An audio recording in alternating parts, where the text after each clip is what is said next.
നമസ്കാരം. Raf talk ഫുട്ബോളിലേക്ക് അവർക്കും സ്വാഗതം. 4 വ്യത്യസ്ത ക്ലബ്ബുകൾക്കും ദേശീയ ടീമിനും 100 ഗോളുകൾ തികക്കുക. ഫുട്ബോൾ ലോകത്ത് ഇന്നുവരെ ഒരാൾക്കും സാധിക്കാത്ത നേട്ടത്തിലേക്കാണ് ക്രിസ്ത്യാനോ റൊണാൾഡോ ഇപ്പോൾ എത്തിയിരിക്കുന്നത്. യെസ്, അൽ നസറിനായിട്ടും അദ്ദേഹം 100 ഗോളുകൾ തികച്ചു കഴിഞ്ഞു. ഇന്ന് സൗദി സൂപ്പർ കപ്പിൽ പെനാൽറ്റിയിലൂടെ അദ്ദേഹം റെഗുലർ ടൈമിൽ ഒരു ഗോൾ നേടിയതോടെ 100 ഗോളുകളായി സൗദി ക്ലബ്ബായിട്ടുള്ള അൽ നസറിനായിട്ട് ഒഫീഷ്യൽ ഗോളുകൾ 100 എണ്ണമായി.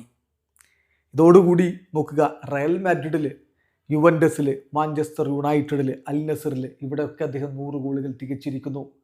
പോരാത്തതിന് പോർച്ചുഗീസ് ദേശീയ ടീമിന് വേണ്ടിയിട്ടും അദ്ദേഹം 100 ഗോളുകൾ നേടിയിട്ടുണ്ട്. സോ ചരിത്രത്തിൽ ആദ്യമായിട്ടാണ് ഒരു പ്ലെയർ 4 വ്യത്യസ്ത ക്ലബ്ബുകൾക്കും ദേശീയ ടീമിനുമായിട്ട് 100 അതിലധികമോ ഗോളുകൾ നേടുന്നത്. ക്രിസ്ത്യാനോയുടെ ഗോളുകളുടെ കണക്കിലേക്ക് പോയാൽ അദ്ദേഹം ഏറ്റവും അധികം ഗോളുകൾ നേടിയിട്ടുള്ളത് റയൽ മാഡ്രിഡിന് വേണ്ടിയിട്ടാണ്, 450 ഗോളുകൾ.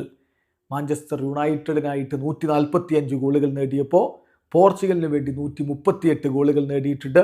യുവൻഡസിനായിട്ട് അദ്ദേഹം 101 ഗോളുകൾ നേടിയിരുന്നു. ഇതാ അൽ നസറിനായിട്ടും 100 ഗോളുകളിലേക്ക് എത്തിയിരിക്കുന്നു. അത്യപൂർവമായ നേട്ടത്തിലേക്കാണ് സൂപ്പർ താരം എത്തിയിരിക്കുന്നത്. വീഡിയോ അവസാനിക്കുന്ന ഫുട്ബോൾ ലോകത്തെ കൂടുതൽ വിശേഷങ്ങളുമായി റാഫ് ടോക്സ് എത്താം.